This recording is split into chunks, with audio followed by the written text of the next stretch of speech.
It was supposed to be just another routine business trip, fly in one night in a hotel and fly back home the next evening. Quick and easy, there and back in 48 hours max. But as I stood scanning the baggage carousels, the sinking feeling hit me that my small black rollaboard suitcase was nowhere to be found.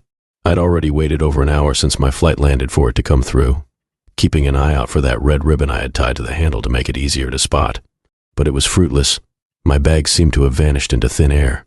With a frustrated sigh, I made my way across the nearly empty terminal to the airline's lost luggage counter, tucked away in a dimly lit corner by the rental car exits. The whole area had an eerie, deserted feel to it that sent a chill down my spine. The bored-looking woman behind the counter begrudgingly handed me a forms to fill out for my missing bag claim, emphasizing it could take 5 to 7 days before I would hear anything. As she printed out a small receipt for me to keep as proof, she directed me to take a seat in the cramped windowless room behind her to wait for my copy. The second I stepped inside that dingy, cramped office and the door clicked shut, I felt like I was in a horror movie. The dim fluorescent lighting cast an unsettling pallor over the peeling beige walls and stained gray carpeting. The loud hum of the AC unit made me uneasy, like it was trying to mask some other unnerving sounds. That's when I first began to pick up on them. Strange shuffling and thudding noises, followed by muffled cries that seemed to be coming from underneath the thin office door. I strained to listen closer, but couldn't make out where exactly they were originating from. After about 20 painfully long minutes of sitting alone trying to decipher the odd sounds, an eerie silence suddenly fell over the room. I was just about ready to get up and ask what was taking so long for my paperwork when the clerk returned. Without making eye contact, she held out a stained manila envelope and curtly told me my claim check was inside, and they would be in touch if they located my bag. Her tone was urgent and cold, like she needed me out of there as quickly as possible. I felt immense relief to be out of that windowless office, but also perplexed by what I had heard. Something felt very wrong about this place.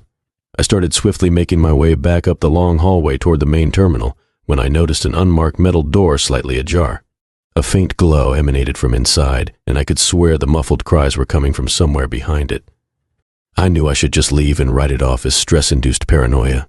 Yet something pulled me toward that mysterious door. Against my better judgment, I decided to take a quick look. As I peered inside, I saw a dimly lit concrete corridor that appeared to lead to some kind of large storage area. My curiosity was piqued, so I slowly made my way down the hall, keeping alert for any signs of movement. The first thing that hit me was the smell, metallic and sickeningly sweet.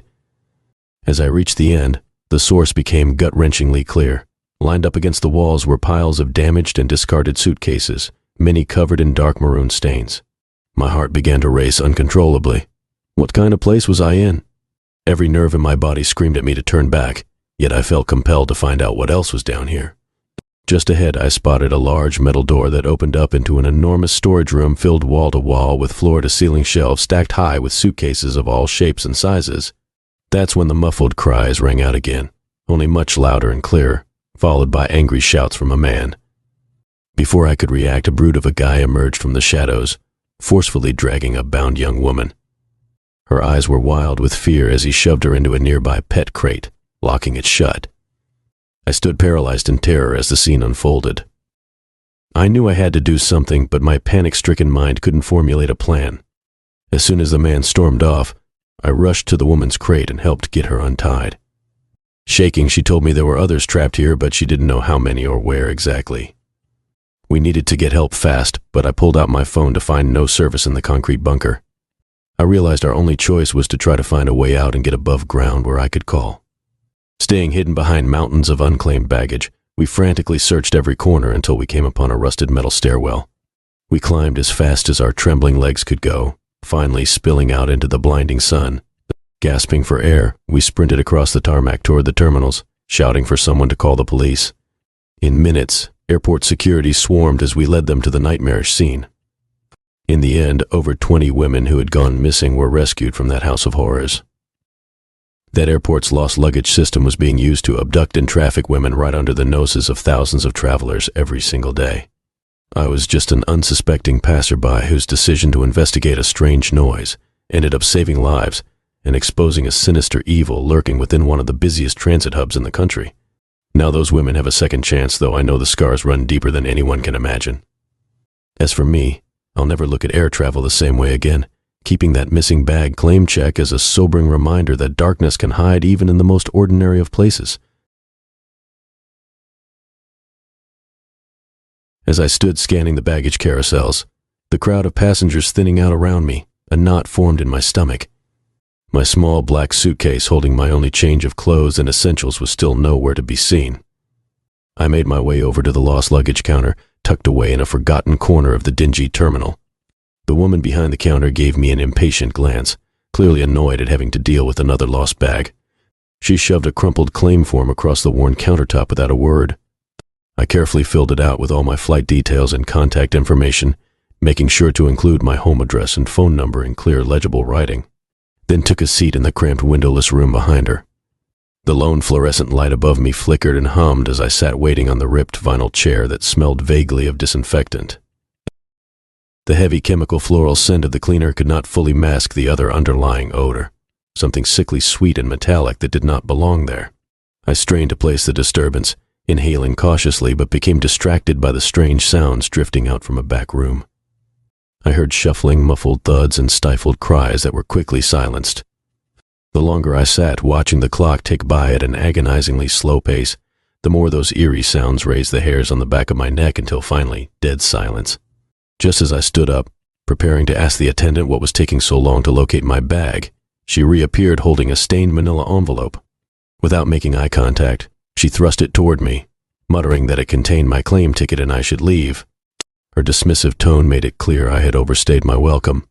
Though reluctant to depart without any real answers, I took the envelope and hurried out into the main terminal, now feeling genuinely shaken with more questions than answers swirling in my mind. I decided I needed some fresh air and a distraction to clear my head after the unsettling experience. But as I started down the wide hallway toward the exit, I noticed an unmarked door slightly ajar with a faint light glowing behind it. The memory of those troubling sounds flashed through my mind, seeming to originate from the same direction. Though my instincts told me to keep walking, to not get involved, I found myself drawn to that mysterious door. I peered inside and saw a dimly lit corridor that led to what looked like a cavernous storage area. Throwing caution to the wind, I slowly made my way down the passage, senses heightened. The first thing to hit me was the overpowering smell. That sickly sweet metallic odor of decay now hung heavy and undeniable in the air as I crept forward. Next, I saw the source, piles of discarded luggage, damaged and stained beyond repair with dark splotches covering the torn fabric.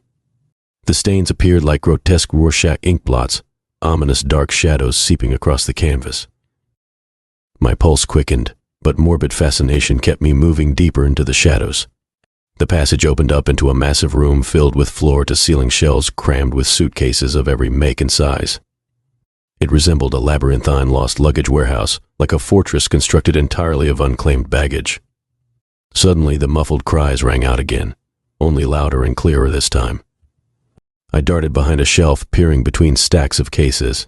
A hulking figure emerged, dragging a sharply dressed woman with haunted, terrified eyes. She was bound and gagged, yet continued fighting with what little strength she had left as he forced her into a pet carrier, securing the lock. My heart dropped and bile rose in my throat. This was really happening.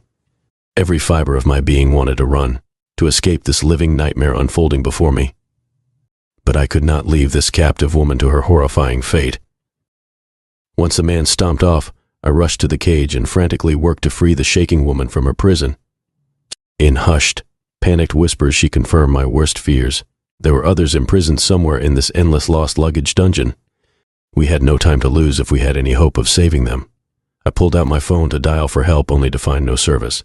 The thick concrete walls and mountains of luggage were blocking any signal from reaching the outside world. Our only choice was to find a way out and get back above ground where I could call for backup. Staying hidden in the shadows behind stacks of cases, we hunted through the endless shelves until we came upon a rusted metal stairwell in the back. Taking the steps two at a time, we ran as if hell itself snapped at our heels. Finally bursting through the doors, we stumbled out into the blinding sun, hardly believing we had escaped that house of horrors. Gasping for breath, we sprinted across the tarmac, shouting for security, for anyone who could send help. Within minutes, police vehicles surrounded the area as we led them to the secret dungeon below the airport. Over 20 women, many reported missing over the past year, were rescued from their makeshift prisons scattered amongst the mountains of lost bags. As the dust settled, the sinister truth about the lost luggage trafficking operation came to light. The system was being used to abduct women and profit from their misery right under the noses of unsuspecting travelers and airport staff. No one suspected the labyrinth of unclaimed bags could conceal such atrocities. I was just an ordinary man who dared to explore an anomalous noise, yet ended up stumbling upon a depraved underground network. Now I could finally return home, still shaken but comforted knowing justice had been served. I kept the stained claim stub from that cursed lost luggage counter as a reminder that darkness lurks in the most ordinary places. Those women were given a second chance at life thanks to one small act of curiosity and courage. But nothing would ever make me look at air travel or humanity itself the same way again. It was supposed to be just another routine business trip, fly out early Tuesday morning, meet with a client, then take the red-eye back home that same night. But as I stood scanning the baggage carousels, the crowd of passengers thinning out around me, a knot formed in my stomach. My small black suitcase holding my only change of clothes and essentials was still nowhere to be seen. I made my way over to the lost luggage counter, tucked away in a forgotten corner of the dingy terminal. The woman behind the counter, middle-aged with frizzy hair and chipped nail polish, gave me an impatient glance before shoving a crumpled claim form across the worn countertop. I quickly filled it out with my flight details and contact information, then took a seat on one of the ripped vinyl chairs crammed into the windowless room behind her. The lone fluorescent light above me flickered and hummed as I sat waiting in the stuffy enclosure. The stale air mingled with the scent of heavy cleaner used to mask something else, something metallic and sweet that didn't belong there. I strained to place the disturbance, inhaling cautiously, but became distracted by strange sounds drifting out from a back room. Shuffling, muffled thuds, what sounded like cries quickly silenced. The longer I sat, the more the eerie sounds raised the hairs on the back of my neck until finally, dead silence. Just as I stood up to ask the attendant what was taking so long, she reappeared holding a stained manila envelope. Without a word, she thrust it toward me, making it clear I had overstayed my welcome.